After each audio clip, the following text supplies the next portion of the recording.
Hi, welcome back to my channel. If you are new here, thank you so much for joining us. We're really excited to have you. If you're returning, welcome back. I'm excited to see you again. On Tuesdays, we talk about a true crime case, and so if that's something you're interested in, you can hit the little subscribe button down below, as well as the little bell icon so you can be notified when I upload. Only if you want to, no pressure. I also do want to give a quick warning that the things we talk about on this channel can be pretty dark, so if that's something your mental health cannot handle, just go ahead and click off this video and I can catch you somewhere else, because your mental health is always going to be more important than any YouTube video ever will be. With all that being said, let's start. Today we're going to be talking about Kelsey Berreth, and many of you probably have heard about this case. It came really quick on the heels of Chris Watts and his wife Shanann and their two daughters Bella and Cece, and it happened in Colorado as well, and this left a lot of people wondering, like, what is in the water in Colorado? I remember stepping back and being like, another missing mom? Like, it was just a very strange and very tragic case. Kelsey Berreth was born on September 15th of 1989. She was originally from Moses Lake, Washington. She was described as shy and kind of quiet, but she was very dedicated to her faith, and she was just a good girl. Since the time she was little, she had always dreamed of being a pilot, and she did just that. She eventually moved to Colorado when she met her future fiance online, which was Patrick Frazee. When she moved to Colorado, she became a flight instructor at the Falcon Air Force Base in Grand Junction, Colorado. She moved to Woodland Park, Colorado, which was closer to where Patrick lived. He owned a small ranch. Well, his mom owned the ranch and he managed it. And when Kelsey moved to Woodland Park, she bought a townhome. So her and Patrick did not live together, but it seemed like they were making plans to move in together in the future. The couple did have a little girl together, and she was a year old when all of this went down.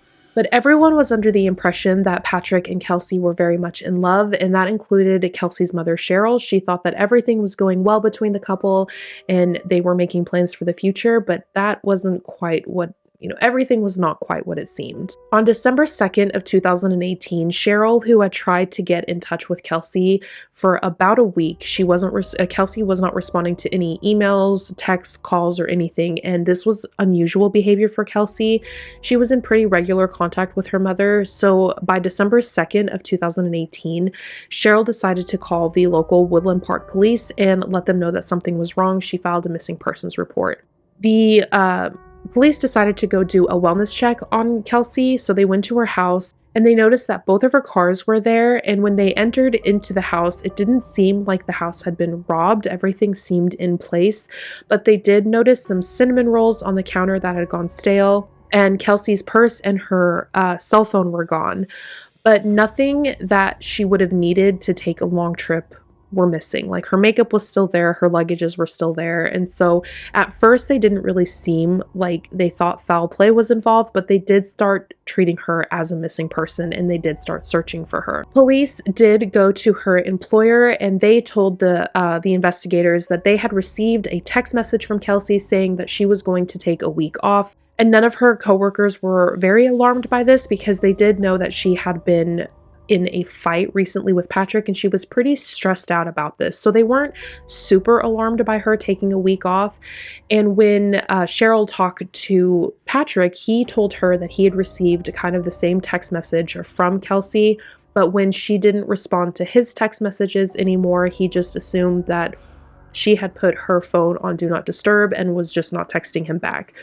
Patrick did also tell Cheryl that he and Kelsey had broken up during this time, which was news to Cheryl. Another alarming fact was that their 1-year-old daughter was left with Patrick. Cheryl knew that Kelsey was not the kind to just leave her daughter and not tell anyone where she was or what was going on, and she definitely wouldn't have left her daughter. Police started digging a little deeper into Kelsey's disappearance, and that's when they realized that Kelsey's cell phone was pinging off of towers in Gooding, Idaho, which was about 800 miles away from Woodland Park, Colorado. Still looking for Kelsey, trying to follow any leads, but it really didn't seem like they had any leads or any suspects at this point. There was a candlelight vigil held for Kelsey in Woodland Park that her mother attended, but Patrick did not attend this vigil. He was nowhere to be seen. And I think during Like after this, people really started looking at Patrick a little sideways, thinking like something's really wrong here if you're not even going to come to the vigil of the mother of your child.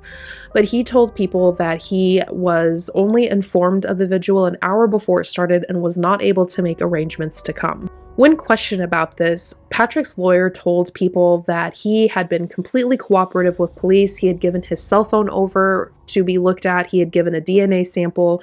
Like, his lawyer told everyone that he was being very cooperative with the police and he was not a suspect at that time.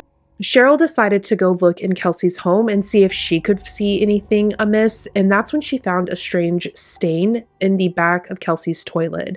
She called police about this stain and they came and said, "Yep, that's blood," and they started looking further.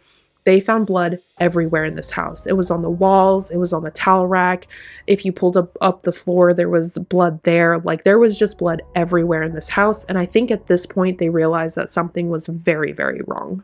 Investigators are being very tight-lipped about this investigation, and then on December 14th, police executed a search warrant for the 35-acre ranch that Patrick and his mother owned and managed. The search warrant was kept very hush-hush. They didn't say what they were looking in, but it looked extensive. They brought in backhoes to dig up dirt. They were searching everywhere, and they stayed on that ranch for about 2 days. And then after that initial search, they kept coming back and forth. They took things like a truck that belonged to Patrick and just bags and bags of evidence. And they were also searching Kelsey's property more extensively. Like, this search warrant was it was a big search warrant, and they were searching very diligently for any evidence leading to the whereabouts of Kelsey. So then came something shocking. On December 21st of 2018, Patrick was arrested and charged with Kelsey's murder. They came out and said that they did not believe that Kelsey was still alive, but they had not found her body. They also hinted at the idea that there was possibly somebody else involved. So if you remember, a couple minutes ago, we talked about Kelsey's cell phone pinging in Gooding, Idaho. Well, Patrick has a connection to Twin Falls, Idaho.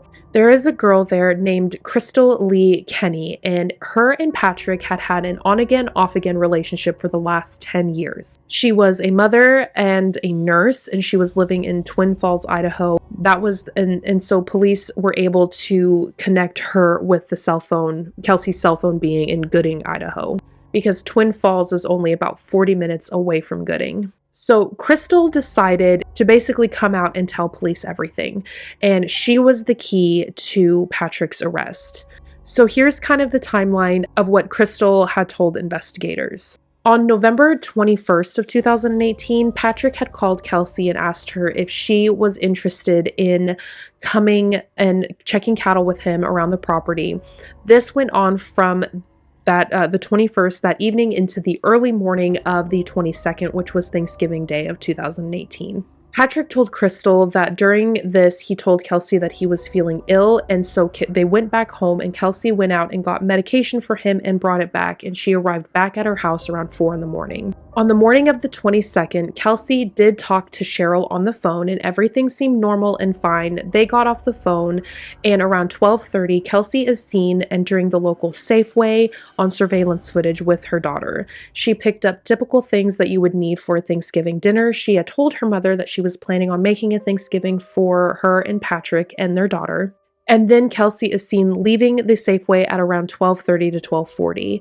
That is the last time that Kelsey is seen alive. According to Crystal, Patrick had asked Crystal to, it's getting confusing, I know, but Patrick had tried to entice Crystal into murdering Kelsey. He had told Crystal that Kelsey was a drug addict, an alcoholic, she was neglecting their child, she was abusive to their child, and he wanted full custody and he wanted Kelsey dead. So he had concocted this plan that Crystal was supposed to go pick up Kelsey's favorite drink from Starbucks and get some medicine from the hospital that she worked out and essentially poison Kelsey. Crystal said that she chickened out last minute. She said she couldn't do it. So then Patrick wanted Crystal to take the same drink and take it to Crystal's house and try to offer to her and then beat her with the baseball bat. Once again, Crystal chickened out. She said she couldn't do it. And that's when Patrick decided to take matters into his own hands. According to what Patrick told Crystal, he had gone into Kelsey's house and blindfolded her and wanted her to do this game where she smelled something and tried to guess it. It was after he had blindfolded her that he beat her with a baseball bat about 15 times. This was a very gruesome crime scene, a lot of blood. It was very messy. According to Patrick, Kelsey's last words were, "Please stop." It was after this that Patrick had texted Crystal saying, "Hey, you have a mess to clean up." And Crystal came and the next day came and helped clean up the crime scene. She said that she was too afraid to say no to Patrick because he was controlling and abusive, and she was just afraid of what he would do to her and her family if she said no. Investigators were able to get a couple more pieces of evidence that were pretty unusual. After Patrick had murdered Kelsey, he went to a local bank with his daughter and he asked the teller if his daughter was able to be seen on surveillance footage, which is weird. Why would you be worried about your daughter being on surveillance footage? But he had asked the teller if she was seen, and the teller said yes, he was. And he had made a couple of deposits and withdrawals, and he also had asked to see the transactions for that day, in particular the day that Kelsey had been murdered. The day after Kelsey was reported missing, he had also gone to a Verizon store and had asked the Verizon employee if he could change a PIN on a cell phone that was not in his possession. And he also asked the Verizon employee if they could get information off of a cell phone that had been destroyed, which are weird things to ask, especially after your fiance went missing, but whatever. Patrick is also seen on surveillance footage around Kelsey's house when they think that she was murdered. He is also seen entering her house and then leaving 2 hours later on surveillance footage. Kelsey's phone is also pinging around the same areas that Patrick's phone is pinging all throughout the day on the 22nd after Kelsey has been murdered. Crystal told investigators that after Patrick had put Kelsey's body into this black tote, he had taken her to their ranch and dumped her in a horse trough and then piled wood on top of her body and gasoline and set it on fire. She also says that Patrick's mother came out of the house and was watching him do all of this. But Crystal decided to become the star witness and was really the reason that Patrick was being charged with Kelsey's murder.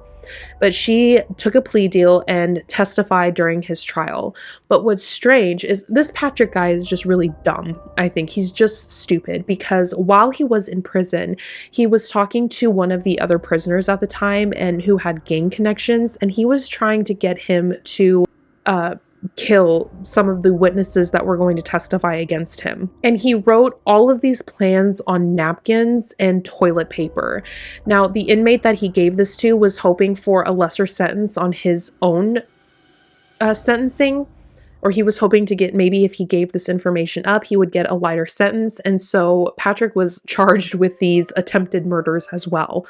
This guy just didn't think at all. But Patrick was found guilty and sentenced to life in prison, and then Crystal was sentenced to 3 years for tampering with evidence. But later on, her sentence was reduced to 18 months, and she was released in 2021. So she is a free woman. She did have 1 year of parole after that, but as of now, she is a completely free woman. Kelsey's body has never been found. They've never found her remains or any partial remains or anything like that. But as of right now, Patrick Frazee is trying to appeal his sentence. So yeah, there's that. I guess that's his right, but I'm hoping that he will stay in prison for the rest of his life. The thing that bothers me the most about this entire case is that Crystal went to some of her friends and told her what Patrick was trying to get her to do. One of those friends was actually a paralegal, and this paralegal told her to go to police, but never ensured that she did go to police with this information.